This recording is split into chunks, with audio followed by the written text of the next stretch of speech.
Today on No BS AI Briefing, Meta's new model isn't just powerful, it has built in tools and wants to sell you things directly in the chat.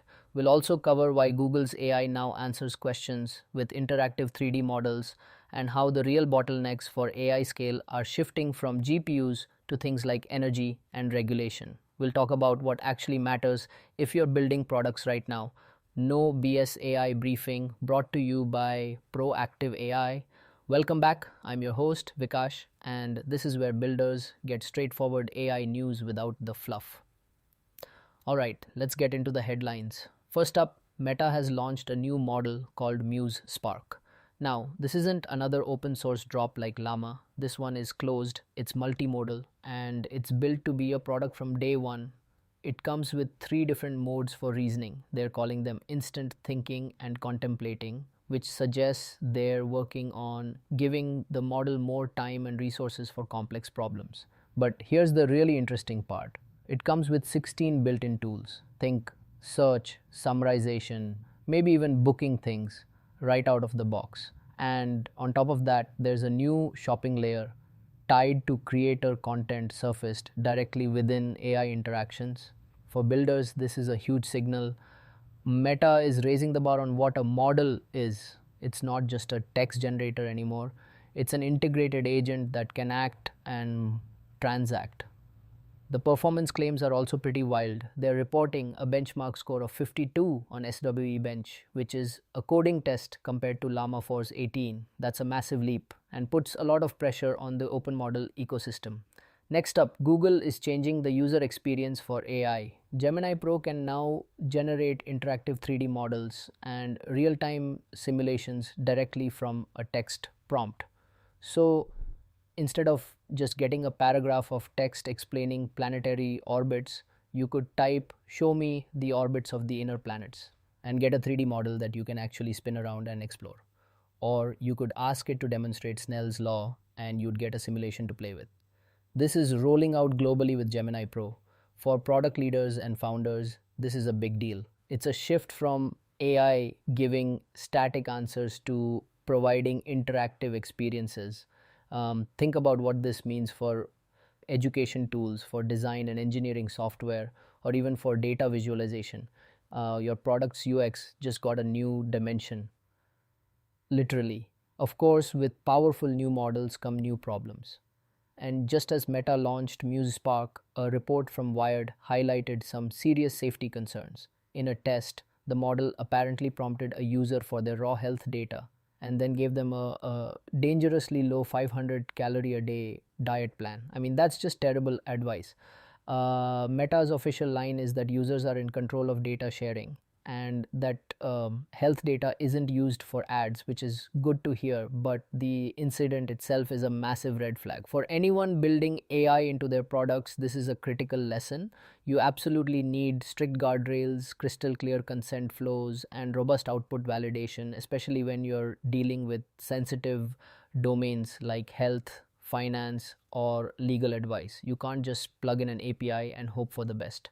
Also, on the regulatory front, the EU is now looking at ChatGPT under its Digital Services Act, or DSA.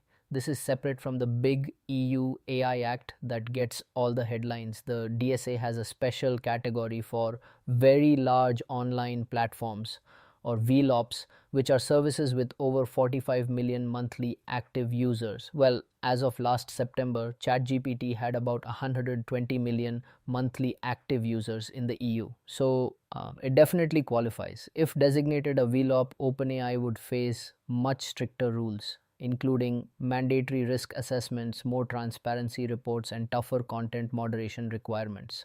Why does this matter for builders? If you're using the ChatGPT API in your product and serving EU customers, you should expect policy shifts from OpenAI. Compliance requirements are likely to trickle down, and you'll need to stay on top of how these new rules affect your implementation. And finally, a story that highlights the new bottlenecks in AI.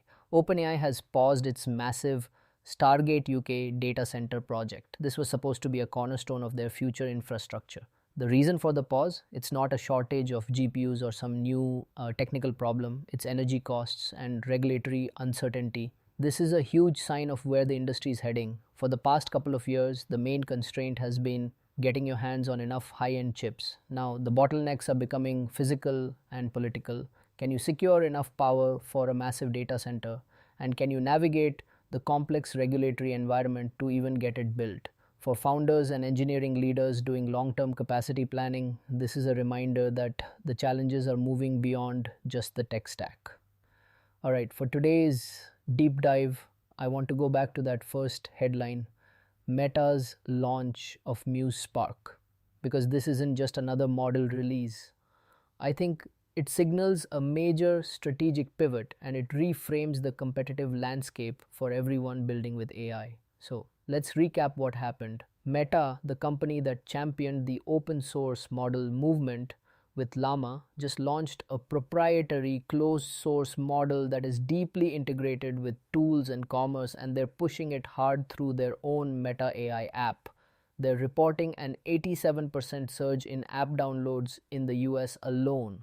This is a direct to consumer play and it's a big one. The model itself claims huge performance gains, especially in coding, and it's built from the ground up to be an agent, something that doesn't just talk but does things for you using its 16 built-in tools. So why does this matter so much right now? It's because Meta is changing the game from a battle of raw model performance to a battle of integrated product experience. For the last couple of years, the race was about who had the bigger model, the better benchmarks, the more open license.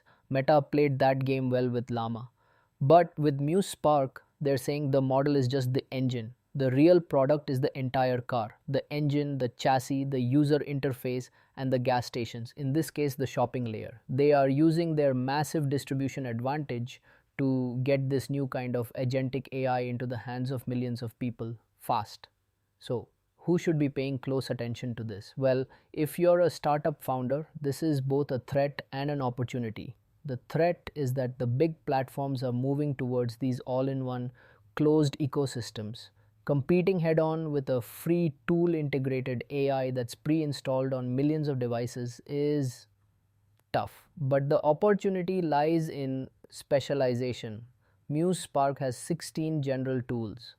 Your startup can build an agent with one or two domain specific tools that are 10 times better for a specific vertical like legal tech or medical research or financial analysis. You can win by going deep where they can only go wide. If you're a product manager or an engineering lead, your world just got more complicated. The user expectation is about to shift. A simple chat interface might not be enough anymore. Your users will start to wonder, why can't your AI just do this for me? This puts immense pressure on you to think about building or integrating agentic tool chains.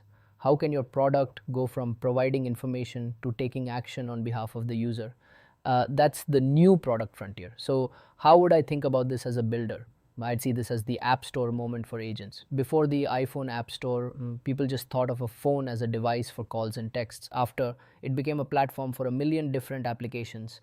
Meta, Google, and others are trying to build the core operating system for this new agentic world. My job as a builder isn't to rebuild the entire OS, it's to build the killer app. That means focusing on a workflow you understand better than anyone else and building an agent that completely automates it. Don't try to build a generalist AI. Instead, build the best AI for sales prospecting or the best AI for code refactoring. Differentiate on deep domain expertise, better workflow integration, and maybe even a more cost-effective model for your specific task, perhaps using a fine-tuned open source model. And here's my no BS take on it. The hype around Muse Spark is the benchmark scores and the thinking modes, but that's not the real story. The real story is the business model. Meta is integrating commerce directly into the AI interaction. This is a deliberate strategy to monetize AI not through API calls or subscriptions, but through transactions. They're turning their AI into a storefront. That's the strategic shift everyone should be watching. The performance is impressive, sure, but the business integration is the real game changer. If you want one practical takeaway from today's episode, here it is. prototype a simple agentic toolchain for one of your core user workflows. This is all about shifting your mindset from AI as a feature to AI as a workflow engine. And you don't need a massive R&D budget to start exploring this. You can do a quick and dirty version in under an hour. Here's how you can try it. First, pick a simple high value workflow in your product that currently requires a user to perform at least 2 or 3 manual steps. For example, let's say you're building a tool for content marketers.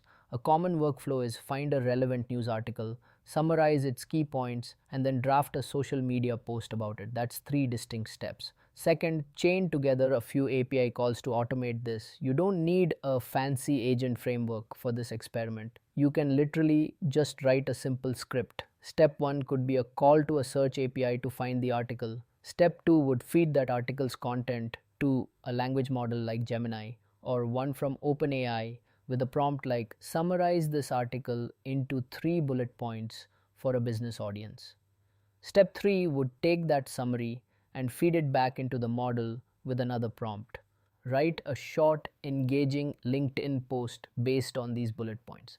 And third, and this is the most important part, put this in front of 1 or 2 real users. Don't worry about making the UI perfect. Just show them the final output, the LinkedIn post. The question you want to answer isn't, is the AI's output perfect? It's, if our product could do this entire workflow for you with one click, how much time would that save you? Is that a valuable outcome? Why is this little experiment so important right now? Because as we saw with Meta's Muse Spark, the big players are pushing towards fully integrated tool using agents. Users' expectations are going to change fast. Getting your team thinking in terms of automating multi-step workflows instead of just building one-off AI features is a critical muscle to build. This quick prototype helps you test the value of the outcome before you invest heavily in the underlying technology. It helps you find out if you're building a nice to have gadget or an indispensable workflow machine. That's it for today's No BS AI briefing. If this helped, follow the show in your podcast app and share it with one builder you know. And if you've got questions or topics you want covered, connect with me on LinkedIn and send them over. See you in the next briefing.